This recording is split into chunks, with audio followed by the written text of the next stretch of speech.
tarde.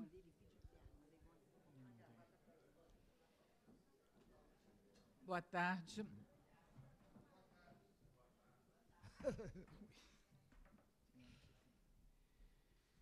A Academia Brasileira de Letras não poderia deixar de homenagear de uma forma muito especial a Carlos Fuentes, esse amigo da casa, esse grande escritor.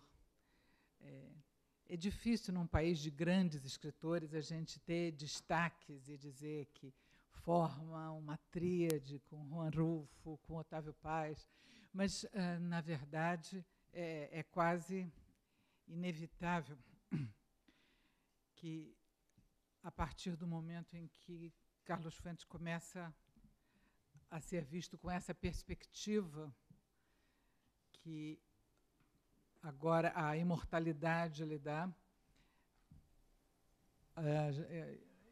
ele vai começar a estar sempre associado em nossa memória a uma dimensão maior, mais monumental, além de toda a figura humana, amiga e querida de todos nós, que esteve aqui há muito pouco tempo, e além de todo o encantamento que nós, seus leitores, tínhamos muito especialmente, cada um com uma obra, uns gostando mais de Gringo Viejo, outros da morte de Artemio Cruz, outros mesmo de Aura, ou dos ensaios. Eu gosto muito especialmente dos ensaios dele. Aliás, eu gostava muito das entrevistas dele também, a maneira como ele sempre se colocou diante das questões culturais, políticas e sociais do nosso tempo, muito especialmente da América Latina. E, enfim, por isso nós não podíamos deixar de, ainda no calor e na emoção da sua perda, fazer essa reunião aqui em sua memória. Começo passando a palavra a Eduardo Portela, e depois, então, falará a sua amiga Nélida Pinhon.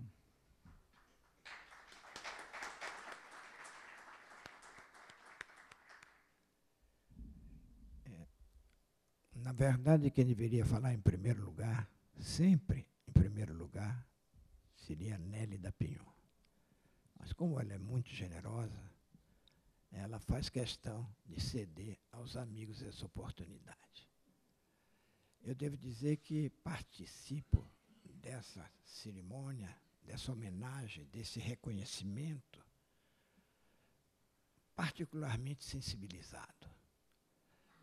Há alguns meses atrás, alguns quase dias atrás, a convite da minha querida amiga Nélida Pinhon, eu jantei com Carlos Fuentes.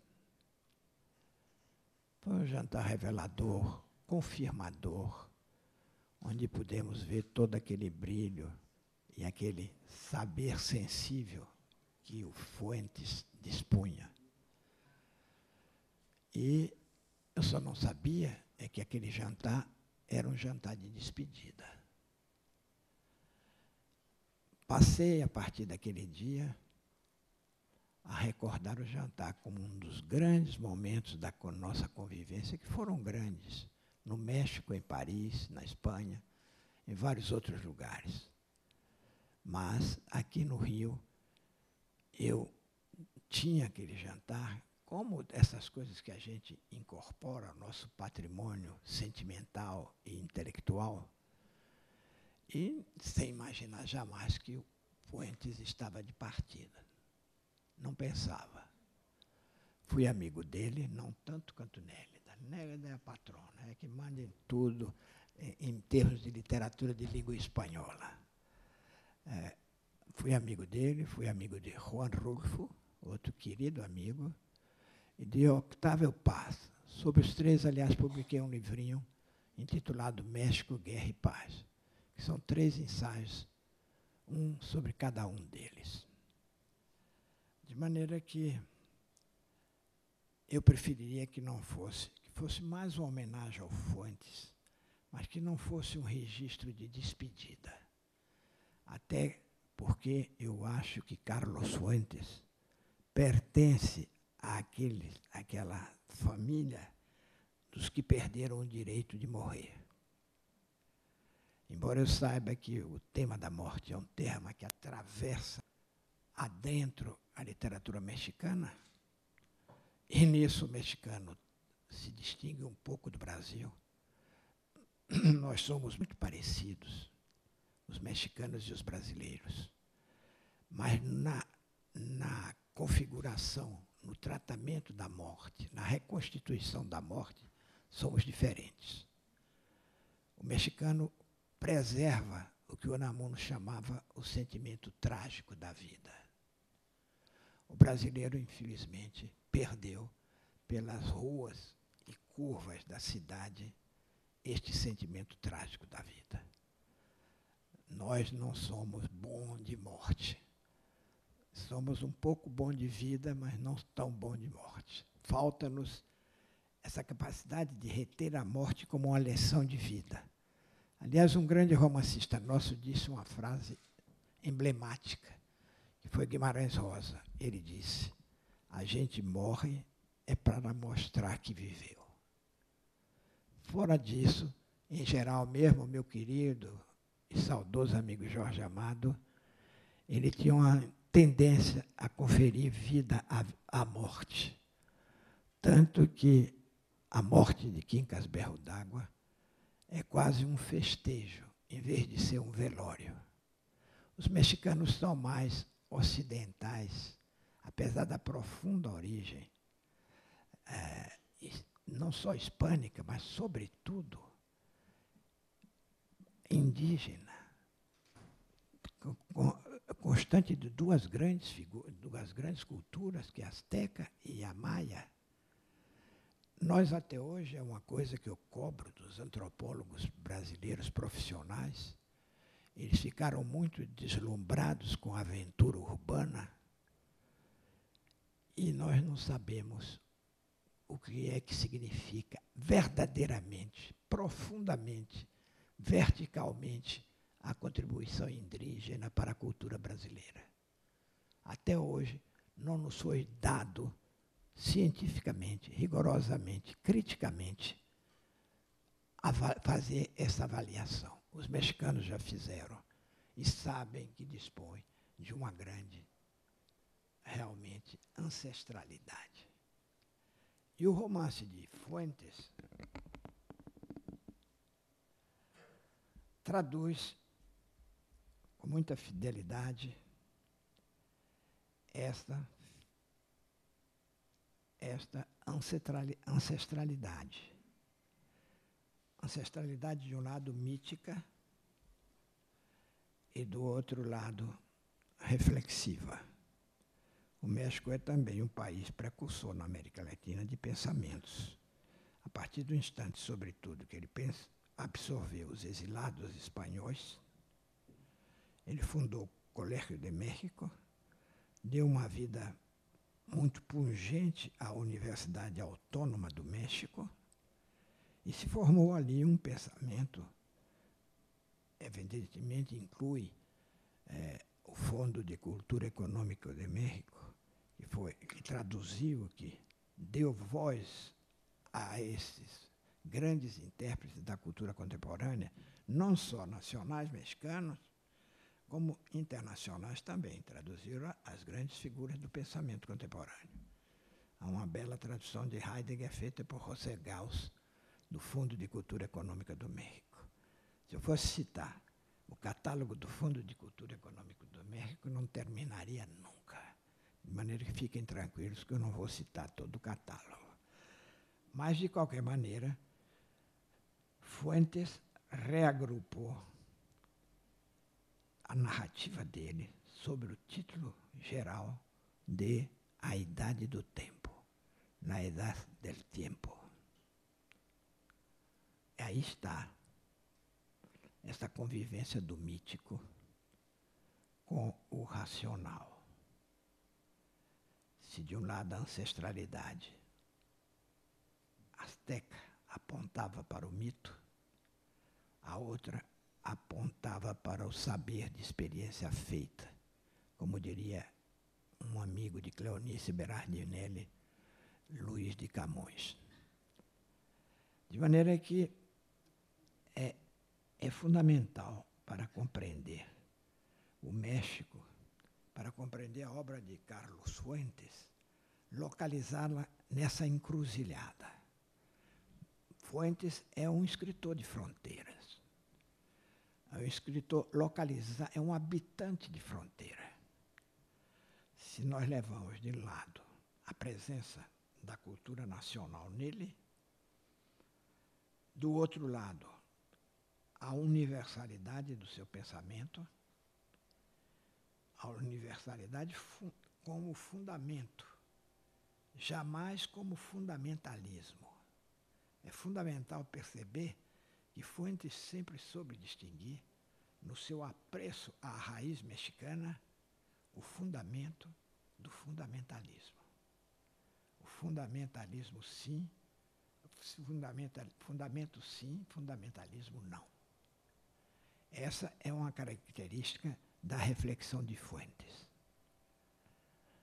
Por isso, Fuentes é um escritor mesclado, como dizem os espanhóis. Intercultural, dizem alguns estudiosos das universidades americanas de hoje, interessadas em estudos culturais. O mestiço, como dizemos nós, aquele que dispõe de uma obra pluridimensional, pluricultural. Desde longe, desde a morte de Artemio Cruz. Esse Artemio Cruz é um personagem interessantíssimo, que o Brasil teve algumas reproduções, mas ele é o herói pré-urbano ainda. Uma espécie de Carlinhos Cachoeira em escala artesanal, porque Carlinhos Cachoeira é o Artemio Cruz em escala planetária, de maneira que é uma distinção fundamental a fazer-se. Mas, de qualquer maneira, é aquele homem de personalidade forte, empresário com aquela disposição voraz para faturar, que, aliás, é uma característica de todo empresário, e, sobretudo, dos empresários brasileiros de hoje, que se distingue por esse afã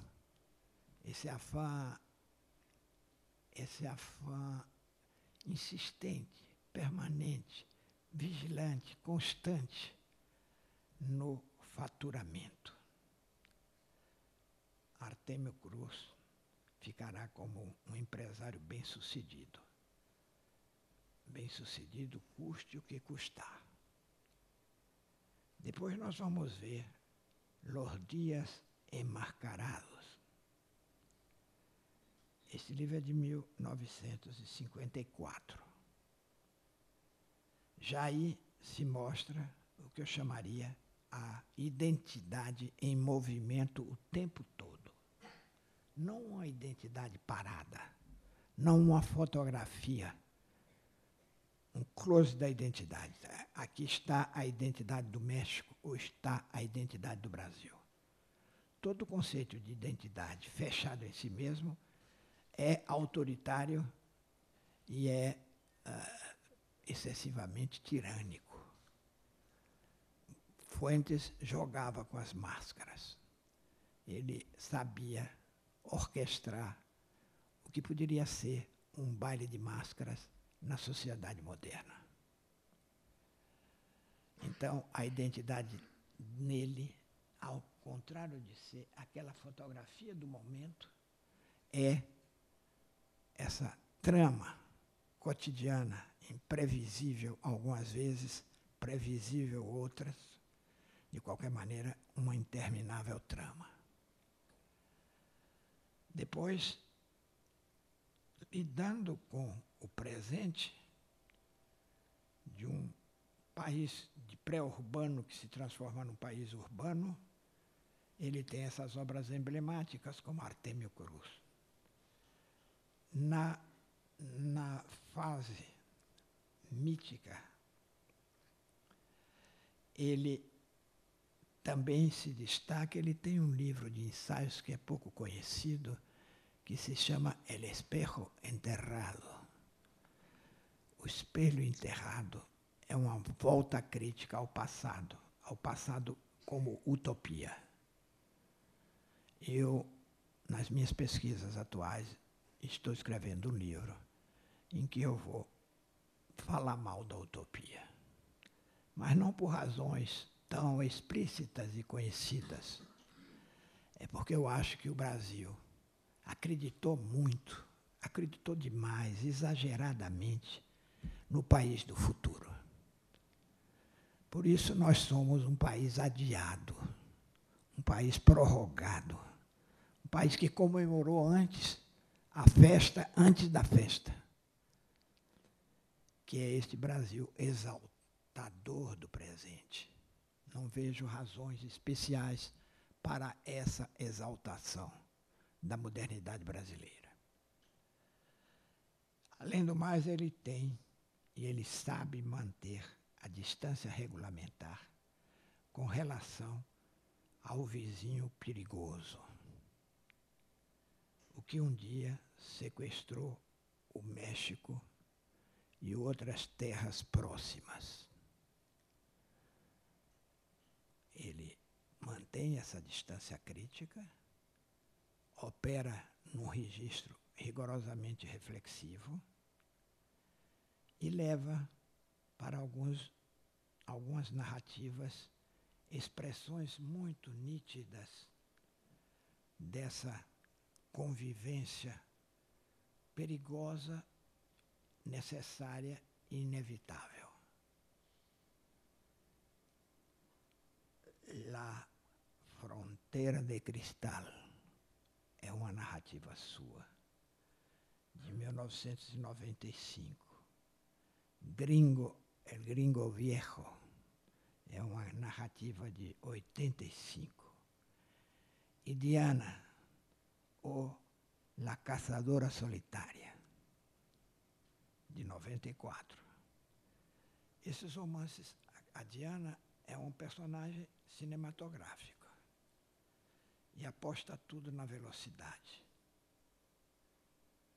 Há quem diga que esse personagem tem uma origem hollywoodiana, que é um personagem de Hollywood, que Fuentes trouxe, entregou a ela um protagonismo, mas um protagonismo formado num emblema da sociedade pós-industrial, da sociedade que eu chamo baixo-moderna, da baixa modernidade.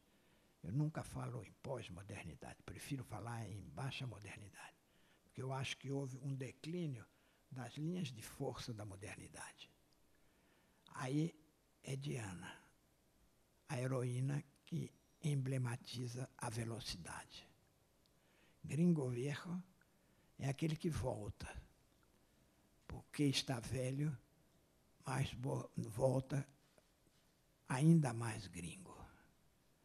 De maneira que há uma reduplicação da condição originária nesse retorno. Gringo Viejo não faz uma autocrítica, ele volta com tudo a que tem direito e aqui não tem direito. De maneira que, com isso, Fuentes foi para os limites ilimitados da narrativa. Eu estou vendo aqui no auditório um grande editor brasileiro, Paulo Rocco, que é o editor de Carlos Fuentes. Jantamos da outra vez na casa de Rocco com Carlos Fuentes. É pena que não possamos mais voltar a jantar com Carlos Fuentes. Então, Rocco, que é um homem que conhece por dentro essas tramas e o valor dos autores, dos grandes narradores, ele sabe que Fuentes passa por um cortejo interminável de mitos urbanos. Diana Caçadora é a história de um mito urbano. Na era da contracultura. Porque ele está datado. Ele pertence a uma época da contracultura. A contracultura teve um valor episódico e também datado. O poder de sobrevivência da contracultura foi inversamente proporcional à altissonância, à estridência da contracultura. A contracultura falava alto, mas falava sem profundidade. Ela substituía o alarido da voz pela ausência de conteúdo. Então, os personagens que fizeram da sua opção existencial a velocidade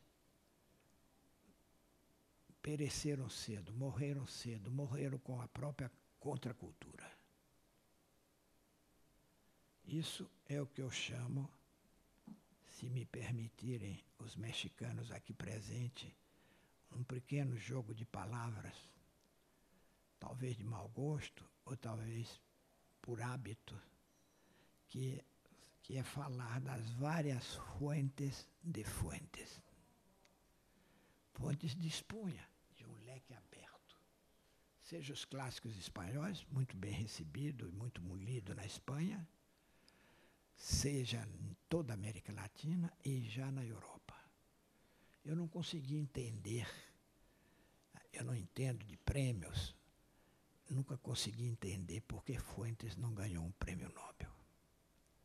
Fiquei realmente desolado. Ele estava, aliás, nas primeiras filas do prêmio Nobel. De maneira que nós vamos percebendo que Fuentes não faltou nunca com o seu constante diálogo com a cultura, inclusive midiática, com a cultura cinematográfica. Quer dizer, Fuentes não era só um escritor para leitores fanáticos, era também para espectadores sensíveis. Ele escrevia e ele desenhava quando escrevia. Havia um vigor visual muito grande na narrativa de Fuentes. E ele tem um livro que me agrada particularmente. É uma espécie de mosaico da vida mexicana. É Los Años com Laura Díaz. Este é um mosaico de 1997 e que termina, curiosamente, com um capítulo sobre a Praça Rio de Janeiro.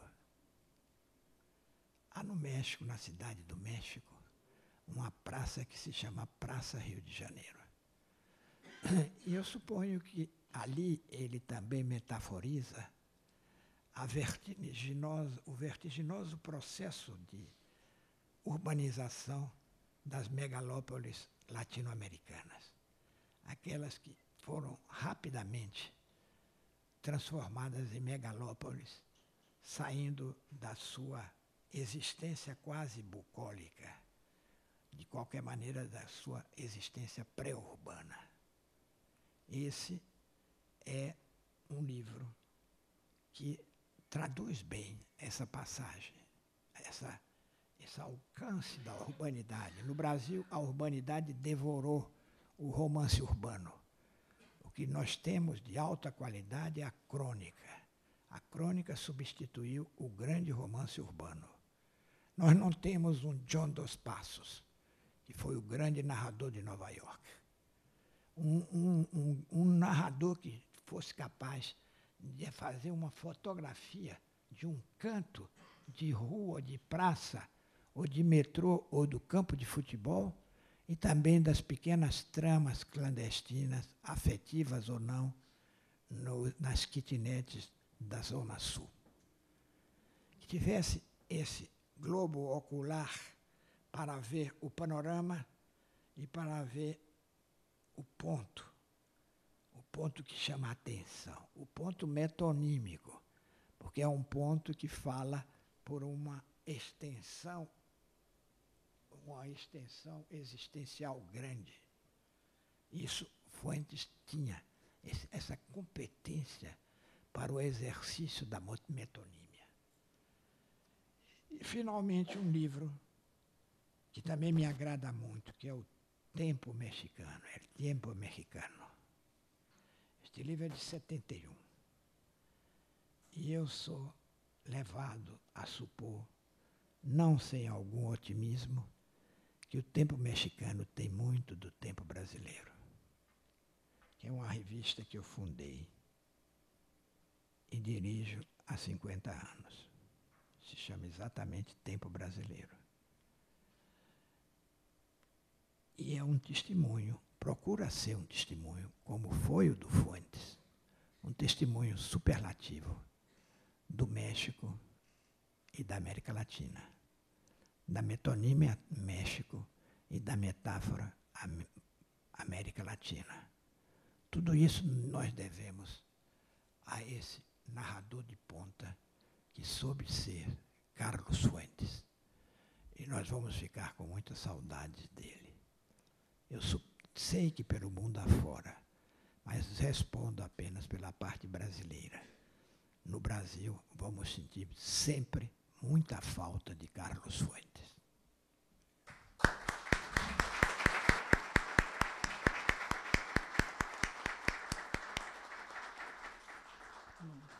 Muito obrigado, Eduardo Portela, por iniciar esse nosso tributo a Carlos Fuentes, nos trazendo essa análise que recapitula a obra de Fuentes, situando no tempo e na cultura mexicana, e começando a lhe dar a dimensão plena que passamos a ter de sua estatura intelectual, que já percebíamos, já víamos, e que agora só fará crescer. Hoje, aqui nessa homenagem a ele, essa plateia, eu estava daqui olhando, dizendo, é muito significativa, uma plateia com vários acadêmicos, escritores não acadêmicos, editores, livreiros, professores. Então, é uma plateia do povo do livro, que vem render homenagem a um dos seus muito querido.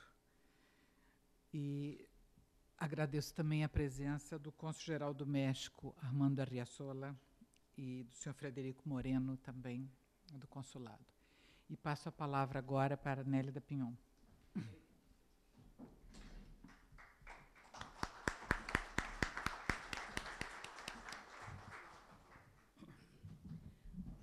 Senhora presidente, senhor acadêmico Eduardo Portela, senhora acadêmica, senhores acadêmicos, o público, queridos amigos aqui presentes, agradecendo a vossa presença. Aqui apresento-lhes o adeus a Carlos. Custei acreditar na voz que, vinda do outro lado do Atlântico, me anunciava o falecimento de Carlos Fuentes. A notícia gerou-me tal incredulidade que instei a voz a repeti-la 3 vezes. Um número com dimensão mágica, capaz, quem sabe, de dissolver os efeitos de uma realidade que me doía. As moiras do destino, porém, que são 3, e cujas ações malévolas nunca se ausentam, insistiam em afirmar que o escritor já não se encontrava entre nós. A partir daquela data, contentássemos-nos com sua obra e sua memória literária. Imergi no luto, que é a tradição da minha Grey. O traje negro, no caso simbólico, tem a vantagem de servir para prantear diversos mortos ao mesmo tempo. Aquele, porém, que nos deixara, encarnava um homem excepcional, instalado há muito no panteão das Américas, a figura paradigmática de escritor universal. Sujeita, contudo, aos ditames pessoais, prolongo a tristeza e relembro preciosas minudências da vida de Carlos Fuentes, de cuja riqueza fez-nos depositários. Evoca a obra que perdurará, e ainda seus gestos, o caminhar apressado, quase atemporal, o rosto parecido a um palimpsesto, no qual se estampavam os rastros das variadas civilizações que ele estudara ao longo de sua formação intelectual. Penso igualmente como colhíamos suas reflexões originárias de um saber recôndito, vindo de longe, talvez de Micenas, ou mesmo do início do mundo, e que ele ia atualizando enquanto cotejava este vasto repertório com o cotidiano, mesmo corriqueiro, onde se instalava na companhia dos amigos.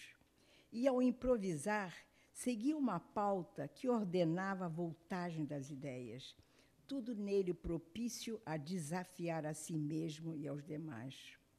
Altaneiro e polissêmico, insatisfeito com a arte de decifrar o mundo ao nosso alcance, esforçava-se em contribuir para a exegese humana. E já ao final da vida, este pensador inquieto não hesitou em reconhecer, em recente diálogo com o ex-presidente Ricardo Lagos, do Chile, sua dificuldade em interpretar as crises que ora assolam a sociedade contemporânea. Desde o início, revesti Carlos Fuentes com o manto da imortalidade. Isto é, como se estivéssemos todos destinados a morrer, salvo ele. Ou então acreditava que ficaria entre nós ao menos 2 séculos, o tempo de cessar de jorrar a riqueza que provinha daquela esplêndida matriz humana. Certamente imaginei que a mãe, Berta, inspirada na Nereida Tétis, que afundou o filho Aquiles, ainda pequeno, na tina com água do rio Estige, para lhe assegurar a invulnerabilidade, teria feito o mesmo com Carlos. Ou contentara-se ela em conceder ao filho um talento criador com o qual invadisse no futuro a matriz da língua, as frestas do invisível e do instável, os enigmas do humano, o sortilégio da poesia.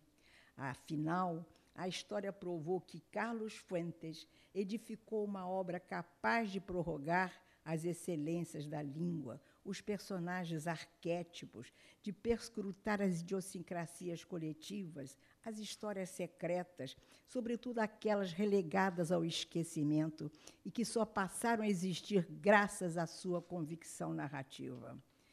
Vi-lhe os retratos familiares, da vida privada, de Sílvia, dos 3 filhos, dos amigos, dos seres que integram sua história e a do México.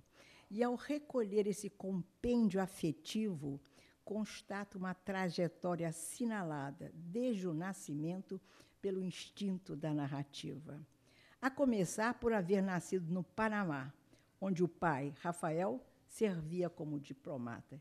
Este Panamá, cujo canal de intrincada mecânica desafia a imaginação. Até os 15 anos, embora se soubesse mexicano, viveu em diversos países. O Rio de Janeiro fez parte deste périplo. Nesta cidade, menino ainda, acarinhou-se com Alfonso Reyes, o autor de Visión de Anáhuac, o genial erudito que Carlos preservou no arcabouço mental como modelo a seguir, a ponto de vir a ser, como Alfonso Reyes, a quem visitava frequentemente em sua casa de Cuernavaca, ensaísta das Américas. E ainda o ficcionista que, a fim de criar a própria epopeia, engendrou em sua obra a epopeia americana. Desde cedo, aprendeu línguas e aperfeiçoava o espanhol nas férias escolares passadas no México. Havia que conhecer o país, estar com as avós, que o seduziam com o vocabulário mexicano. Convívio que marcou sua maneira de examinar o país. Destes seres familiares emanava a sedução que lhe enriquecia o imaginário. Elas lhe davam alento para enveredar pelo cotidiano denso do país, pelas lendas e mitos em torno das culturas ameríndias e da Revolução, pelos sonhos populares, para auscultar a vida dos vizinhos que fundamentariam suas invenções. Era-lhe natural que as avós exagerassem nas narrativas. Graças ao fervor dos afetos, os enredos enriqueciam o arsenal que o neto iria utilizar para contar o que lhe fizesse falta. Por conta do ofício de escritor, esmiuçou sua árvore genealógica para entender as nações, não em busca da linhagem que o distinguisse. Só os nobres investigam o passado à procura de algum rei que lhes oferte a coroa com a qual, afinal, se ajusta ao presente. Carlos amava os documentos, a leitura intensa, a tradição, as desilusões dos povos, matérias, enfim, que lhe garantiam a dimensão da modernidade. Herdara, sem dúvida, a consciência de que provínhamos de uma sequência familiar que fortalecia, em períodos de ascensão, a visão humanística. Penso que acreditava à família o percurso literário sem o qual o romance carecia das afinidades coletivas. O que permite, aliás, o Quixote ser lido no deserto de Gobi ou em qualquer outro rincão do mundo. Os avós, pois, quais fossem, com sua soberania derradeira, semeavam nos sucessores as moedas com as quais escrever a história social. Mas caso eles, os avós, não nos cedessem suas histórias, de que valeriam suas moedas? A família paterna era de Vera Cruz, do Golfo do México, da região de onde se trazia a pé, em louca corrida até o altiplano, o peixe fresco que abastecia o imperador Montezuma, mais de 500 quilômetros. Seu bisavô, socialista alemão, refugiou-se em Veracruz após hostilizar Bismarck e, com o intuito de abolir resquícios de memória, proibiu que se falasse o alemão na casa. A avó, Clotilde, também veracruzana, era bela e valente. De certa feita, indo da capital para Veracruz, a diligência foi assaltada por bandolheiros que lhe exigiram a aliança. Ofendida com semelhante atrevimento, resistiu em lhes entregar o símbolo conjugal. Eles, então, sem contemplação, cortaram-lhe o dedo de um só golpe. Desencantada com a violência, ela não deixou mais de usar luvas que escondessem a mutilação sofrida. Emília, avó materna, vivia em Mazatlán, descendente de imigrantes espanhóis e dos índios yaquis. Viúva jovem, educou sozinha as 4 filhas, trabalhando na campanha escolar incentada por José Vasconcelos, autor do notável La Raça Cósmica, que revolucionou a educação mexicana com reflexo em toda a América. Tinha ela espírito beligerante, enfrentava vicissitudes e, igualmente, certo parente de alta patente militar com quem argumentava, assegurando-lhe que não importava a batalha que ambos travassem, ela sairia sempre vencedora. Ambas mulheres tinham em comum o gosto de narrar, de prover o neto com subsídios pessoais e históricos que nutrissem a imaginação do futuro escritor. A célula familiar, com tantas irradiações dramáticas, atuavam na ficção de Carlos Fuentes, dentro e fora da casa, na polis. Seu universo novelesco registrava os desdobramentos da ação familiar no deflagrar do drama. As marcas da tragédia haviam se iniciado com Adão e Eva, Abel e Caim, a primeira família. Sina que os deuses, secundados pelos enigmas dos oráculos, configuravam nas tragédias gregas. Como exemplo do circuito familiar, Medeia, Jasão, Electra e Orestes, Clitemnestra e Agamenon, Édipo, Antígona, esta como o arauto do sistema familiar. Essa matéria familiar que se expande apropria-se do universo americano e desemboca em seu grande romance Terra Nostra. Para tanto, os manejos históricos e psíquicos integram a arte narrativa que Fuentes maneja no afã de refletir a grandeza advinda da fabulação, da volúpia onírica, das palavras cintilantes que constituem em cada página um festim inigualável. Um esforço criativo amparado pela paixão que personagens e leitores desvelam. Sua narrativa cumpre à risca o enredo a que está atrelado. Embora submetido aos ditames da fatalidade dos personagens, não abdica dos feitos históricos que correm paralelos à ação da história. Tem México como metáfora fundadora, pano de fundo da sua criação, com menor presença em Aura, romance contaminado por um mistério cuja procedência crepuscular e difusa opera no atormentado sentimento humano. Ao lê-lo, sempre imergi em exaltada aventura, com a sensação de haver em suas obras a verdade narrativa que dizia respeito a mim mesma, e que de nada valia eu sair da sala para livrar-me das provocações acesas pelo imenso talento do autor. Eu media, contudo, o transbordamento das emoções que a leitura me despertava. Sua obra ensejava que lhe visse os andaimes da criação, o repertório das ideias, por onde transitavam as frases cujo teor poético deslocava minha casa a fim de eu aderir à sua explosão verbal. Sou-lhe grata pela grandeza com que enriqueceu minha condição de escritora, de ibérica, de brasileira. Constato hoje como ele soube amar e servir a sua tribo literária, como, ao falar de cada um de nós, parecia falar de si mesmo, havendo permitido que eu o sentisse irmão na escritura e na visão do mundo. Tive o privilégio de testemunhar seu amor pelo Brasil. Dava provas de entender quem éramos, a despeito de nossa sensibilidade brasileira e mexicana nem sempre trilharem as mesmas sendas. O seu Agustín Lara, a sua Maria Félix, La Dueña, não eram os personagens como nós os víamos. Evocava o Hotel Copacabana Palace como o território mítico onde ensaiara na infância sonhos arrojados e que não esquecera. Pousava na cidade sempre que podia. Recentemente, Sílvia e Carlos convidaram-me para encontrá-los na Barra no dia 26 de abril, dias antes de falecer, para o café da manhã. Estariam no Rio quase incógnitos para participar de seminário internacional sobre educação. Na ocasião, leu o discurso, sempre sábio, ganhou um prêmio, foi aplaudido. Abracei-o e não lhe vi indícios da despedida que nos golpearia proximamente.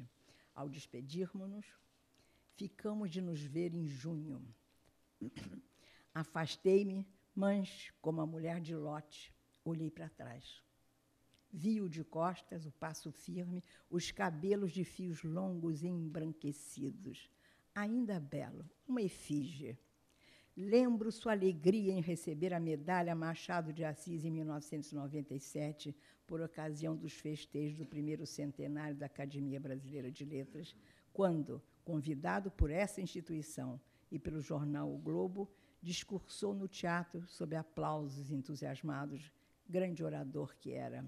Emocionou-se em Brasília, no mesmo ano, durante a cerimônia de imposição de insígnias, ao receber do presidente Fernando Henrique Cardoso a condecoração da Gran Cruz da Ordem Nacional do Cruzeiro do Sul.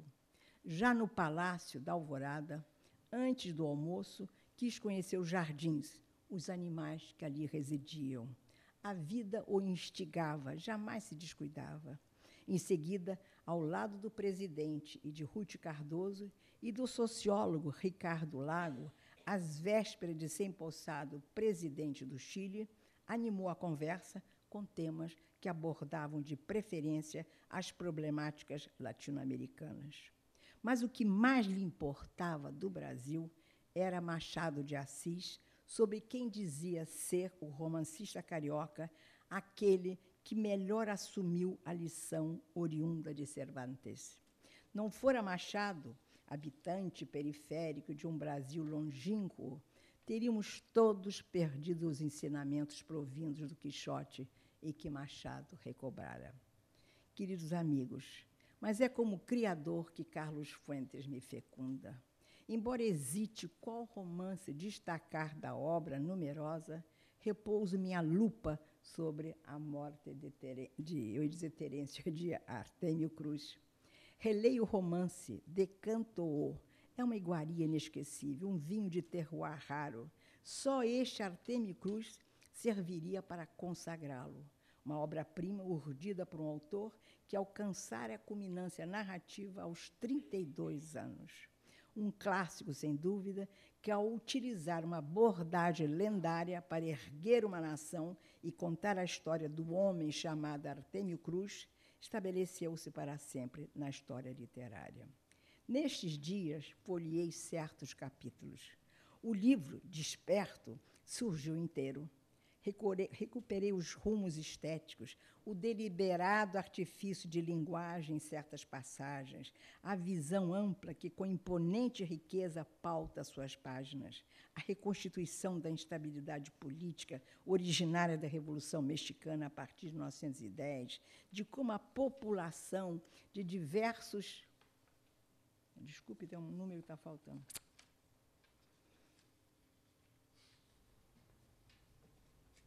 Peço desculpas, mas desapareceu a página.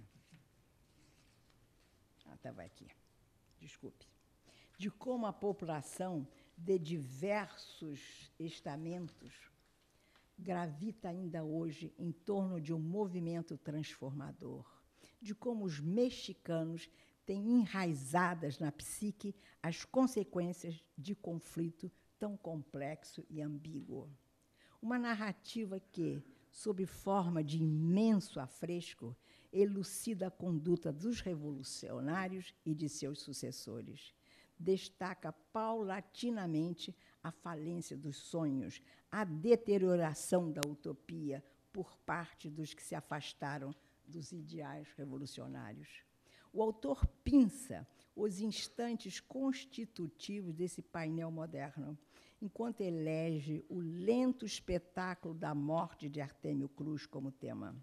Situa o enigma romanesco precisamente em meio ao embate que se trava entre vida e morte. A morte de um personagem que se torna metáfora do desfalecimento de uma nação. E como, ao longo do transcurso narrativo, a ação torna-se em si explanatória, enquanto insinua o desfecho iminente. Quando vemos como Artêmio, na agonia da morte, agarra-se às prerrogativas da tênue vida que lhe resta. O personagem é de comovente dimensão. Prestes a autorizar o advento da própria morte, ele repassa a existência em um ritual quase litúrgico, em voz tríptica. Ele entoa a ladainha que o afeta e dá sequência às cenas que lhe perpassam a memória. Uma evocação obscura e lírica que cede argumentos à morte para ela agir segundo sua conveniência. O discurso da morte é de rara singularidade. É Tolstói, com seu Ivan Ilitch. Sem dúvida, um tributo elegíaco ao ocaso da vida. O cruel esboço de uma realidade que obriga o narrador, Artêmio, amedrontado e desordenado, a aceitar um enigmático io, sucedido por duas outras vozes certamente suas. É mediante essas alternâncias vocais que a morte pede passagem ao moribundo que lhe cumpre o dever. Uma permuta, porém, que obriga Artêmio a revelar os incômodos e as misérias do corpo próximo ao desenlace, quando, submisso à lei e ao absolutismo da carne, o seu io vê-se no rosto de quem próximo ao leito o observa, e a quem ele, Artêmio, confere autonomia para julgá-lo. Artêmio Cruz, como narrador, domina a ação universal. Designa quem deve permanecer ao seu lado e dispensa os que não inclui na viagem ao Hades, ao centro de si mesmo. Ele sabe que México é o seu último caleidoscópio, quando as peças cromáticas se movem. Nesses instantes se fundem as etapas finais de sua vida. Sua agonia associa-se à insalubridade do tempo. E já não conta mais com o inconsciente e a memória. São sobras que não fazem mais parte da sua rotina. Faltam-lhe definitivamente os recursos com que se defender diante de uma existência fétida e translúcida.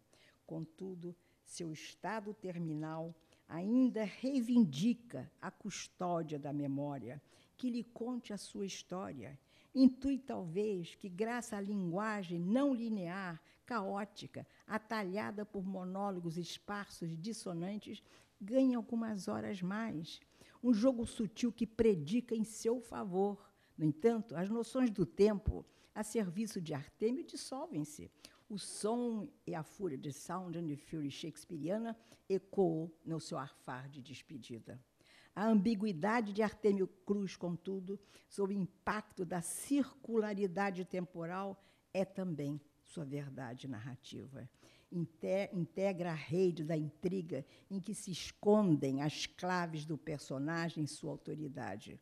O eu, o tu, o ele encenam a mortalidade, são uma outra moeda. As vozes que orquestram a narrativa, como ardis evocativos, são uma massa coral beethoveniana, cujos metais, cordas, oboé, trombetas falam, pranteiam a personagens femininas, como Regina, rejuvenesce Artêmia a sonhar com Catalina, abrigam-se nos braços do mulato lunado que viu o moribundo nascer.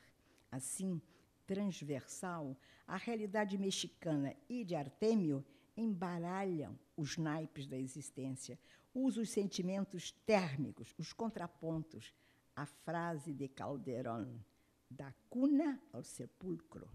Carlos Fuentes afina a unidade narrativa com dissonâncias deliberadas. Nenhuma voz ousa dizer tudo. Só o tempo regressivo, subjetivo e mítico pronuncia-se. Carece que a lógica da narrativa predomine. Às vezes, como leitora, fantasio que Carlos Fuentes, ao esboçar Artêmio Cruz, seguiu o suntuoso modelo do Conde Olivares de Velázquez, ora no Prado. Embora falte ao moribundo a montaria imponente do político espanhol. E indago se Carlos Fuentes guardou no coração, em nome das inquietações inerentes a qualquer criador, os traços do pentimento, do arrependimento, que o sevilhano Velázquez preservou no seu quadro. Mas como saber? O que julgo sim saber é que o romance, como que obedecendo a uma regra grega, ajusta-se à medida humana.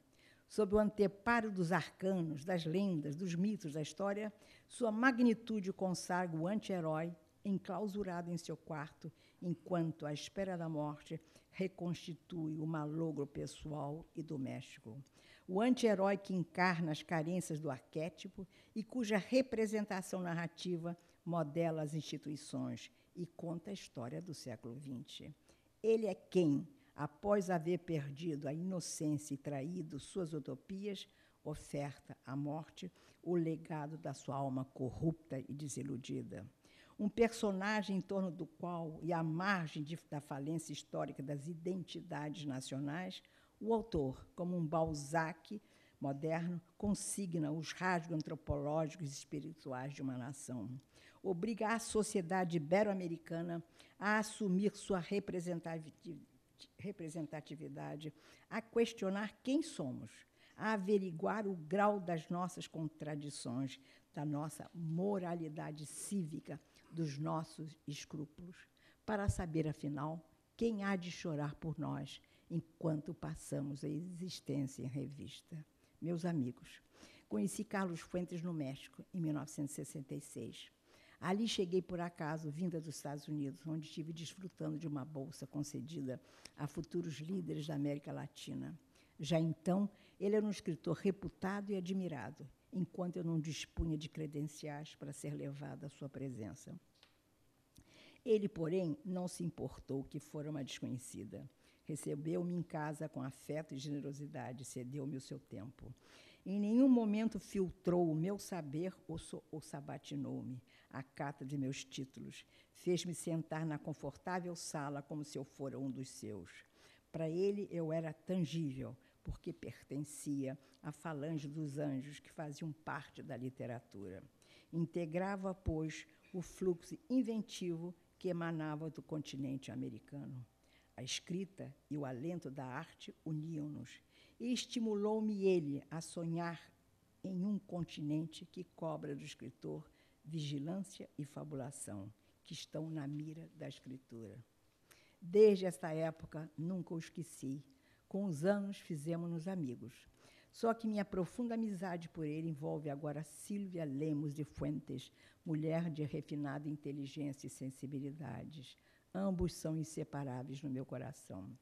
A ela estou especialmente atrelada porque somos afins, porque nos queremos bem, porque nos entendemos com uma simples mirada, porque choramos juntas.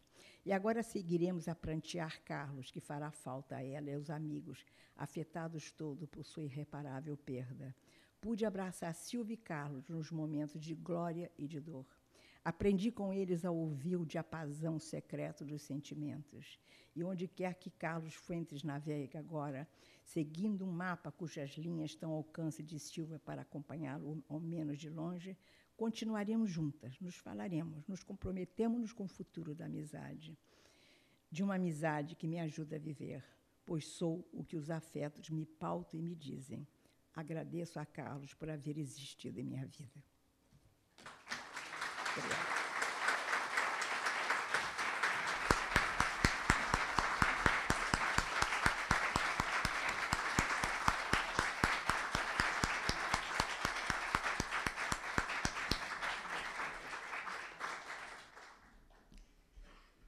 Bom, com esse belíssimo texto, Nélida nos trouxe uma evocação afetiva e emocional do amigo Carlos Fuentes, com um sintagma inesquecível, altaneiro e polissêmico. E, mais do que uma admirável semblança, como dizem os espanhóis, parecença, semelhança, na verdade foi um retrato completo.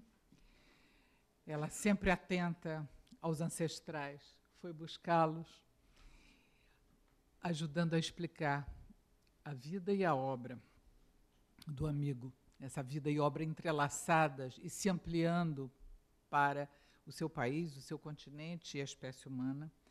E, leitora apaixonada, não só nos fez passear pelos meandros da obra, mas deixou todo mundo com muita vontade de sair daqui para ler e reler a obra de Carlos Fuentes, que é a melhor homenagem que todos nós podemos sempre prestar a um grande escritor. Muito obrigada a todos, muito especialmente a Nélida e Eduardo, que nos trouxeram aqui esses belos depoimentos nessa tarde. Obrigada, está encerrada a sessão.